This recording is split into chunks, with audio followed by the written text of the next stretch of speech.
Maghe Sankranti special चाकु बिना कुनै preservative र बिना कुनै अरू केमिकल सजिलैसँग घरमा कसरी बनाउने त केही छुट्टै तरिका आज म हजुरहरूसँग सेयर गर्न गइरहेको छु। यसका फाइदाका बारेमा पनि म हजुरहरूलाई विस्तृत रूपमा बताउने नै छु। भिडियोलाई अन्तसम्म हेरेर साथ दिनुहोला र नयाँ हुनुहुन्छ भने च्यानललाई सब्स्क्राइब गर्न अवश्य पनि नबिर्सिनुहोला। चाकु बनाउनको लागि सबैभन्दा सुरुमा मैले यहाँ एउटा प्लेट लिएँ। अब यसलाई चाहिँ हामीले मजाले ग्रिज गर्नुपर्ने हुन्छ घिउ लगाएर। घिउ लगाएनौँ भने चाहिँ पछि हाम्रो चाकु सेट गरेपछि चाहिँ यसबाट निस्किँदैन। त्यही भएर चाहिँ मजाले सबै प्लेटभरि घिउ लगाउनु होला। अनि यता ग्यासमा चाहिँ एउटा ससपेन बसाएको छु, त्यसमा चाहिँ 4 चम्मच जति मैले पानी राखेँ। अनि यसमा चाहिँ आवश्यकता अनुसार हजुरहरूले गुड राख्नुपर्ने हुन्छ। मैले आधा केजी गुडलाई राखेको छु। यसको लागि चाहिँ कुनै पनि एक्चुअल मेजरमेन्टको आवश्यक पर्दैन। त्यही भएर हजुरहरूलाई कति चाकु बनाउने हो त्यही अनुसारले लिन सक्नुहुन्छ। अब यो गुडलाई चाहिँ हामीले एकचोटि मजाले पगाल्नु पर्ने हुन्छ। हाइटमा नै हजुरहरूले यसलाई मेल्ट गर्न सक्नुहुन्छ। यसलाई धेरै पकाउने होइन, केवल यसको चाहिँ यो दानाहरू चाहिँ डल्लाहरू चाहिँ पग्लिउन्जेल पगाल्नु पर्ने हुन्छ। सुरुमै मसिनो चाना गरेर हजुरहरूले काटेर पगाल्नु भयो भने चाहिँ सजिलो हुन्छ। त्यही भएर मैले मसिनो काटेरै लिएको छु।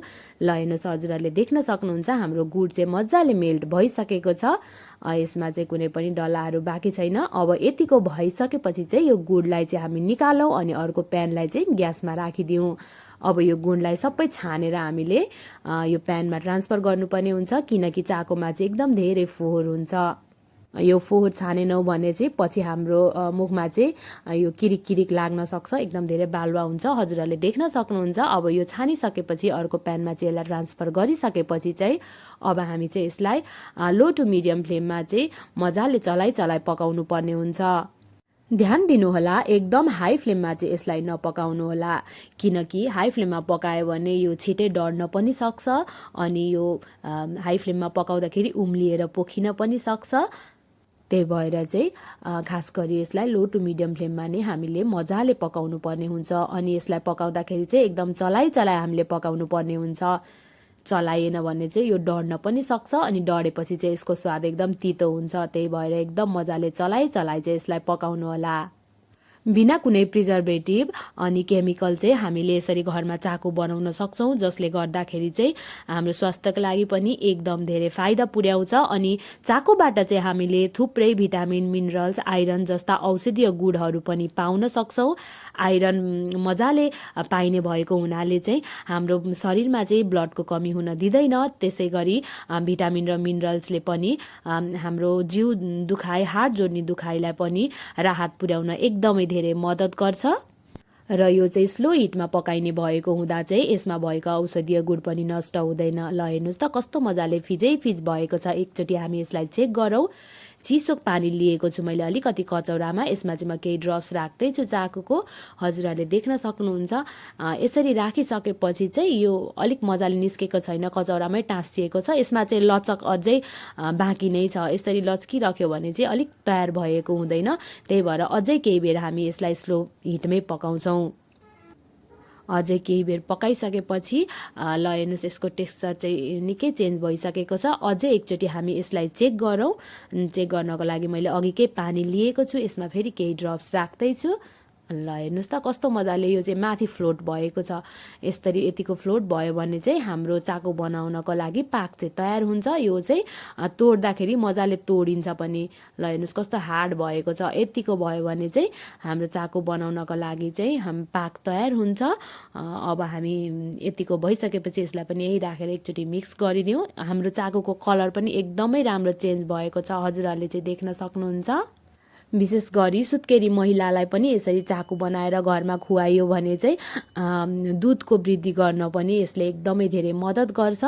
अब यतिको भइसकेपछि ग्यासको फ्लेम बन्द गरिदिनु होला। अनि 1 पिन्च जति सोडा म यसमा राख्दैछु।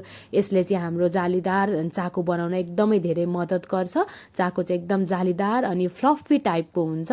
अब यो राखेर एकचोटि मिक्स गरिदिनु होला। यसले चाहिँ अलिकति कलर पनि चेन्ज हुन्छ हाम्रो चाकुको, हजुरहरूले देख्न सक्नुहुन्छ। एकदमै अप्सनल हो, टोटल्ली अप्सनल हो। हजुरहरूले नराख्दा पनि हुन्छ, राख्नै पर्छ भन्ने चाहिँ छैन है। अब यसलाई एकचोटि मजाले मिक्स गरिदिनु होला। अनि मिक्स गरिदिइसकेपछि चाहिँ यसको कलर चाहिँ अलिक लाइट टाइपको हुँदैछ, हजुरहरूले देख्न सक्नुहुन्छ। धेरै यसलाई सोडा राखेपछि चाहिँ पकाउन हुँदैन। ल हेर्नुहोस् मैले चाहिँ यसलाई मजाले मिक्स गरिसकेँ। अघि चाहिँ अलिक डार्क कलरको थियो भने अहिले चाहिँ ब्राइट कलरको भएको छ। अब यसलाई चाहिँ निकालेर हामीले सेट गरौँ। हजुरहरूले चाहिँ मनपर्ने ड्राई फ्रुट्स पनि यहाँ एड गर्न सक्नुहुन्छ, म चाहिँ यसलाई एड गर्दिनँ। अब अघि हामीले घिउले ग्रिस गरेको प्लेटमा चाहिँ सबै यो पाकलाई खन्याइदिनु होला। अब यसरी बनाउँदा चाहिँ हाम्रो चाको एकदम जालीदार टाइपको हुन्छ, एकदम फ्लफी टाइपको हुन्छ। अब यो पाकहरू चाहिँ सबै खनाइसकेपछि यसलाई चाहिँ ट्याप ट्याप नगर्नु होला, पन्युहरूले पनि नमिलाउनु होला। अब म चाहिँ यसलाई डेकोरेट गर्दैछु। माथिबाट चाहिँ मसिनो गरी काटेको लामो लामो गरी काटेको चाना नरिवलले चाहिँ यसलाई म डेकोरेट गर्दैछु। नरिवलको चानाहरू राख्दैछु म। हजुरहरूलाई के मनपर्छ त्यही त्यही राख्न सक्नुहुन्छ, यही नै राख्नुपर्छ भन्ने छैन। नरिवल राखिसकेपछि थोरै भुटेको पानजिरालाई पनि म यसमा एड गर्दैछु, सौँफलाई पनि म एड गर्दैछु। मलाई चाहिँ यसको फ्लेभर चाहिँ चाकोमा एकदमै धेरै मनपर्छ। अब पानजिरा राखिसकेपछि चाहिँ सौँफ राखिसकेपछि यसमाथिबाट भुटेको बदामलाई पनि म एड गर्दैछु। बदामलाई चाहिँ भुटेर अनि यसको बोक्रा फालेर मैले लिएको छु। सबै बदामलाई पनि यसमा एड गरिदिउँ। हजुरहरूले अरू ड्राई फ्रुट्सहरू पनि एड गर्न सक्नुहुन्छ। त्यसै गरी भुटेको सेतो तिललाई पनि अलिअलि म यसमाथि राखिदिँदैछु। ल हेर्नु सबै मैले राखिसकेँ। अब यसलाई चाहिँ बन्दै ट्याप ट्याप हजुरहरूले नगर्नु होला, यसलाई नचलाउनु होला। अब यसलाई सेट हुनको लागि 1 देखि 2 घन्टासम्मलाई छोडिदिनु होला। यो एकदम हार्ड हुन्छ।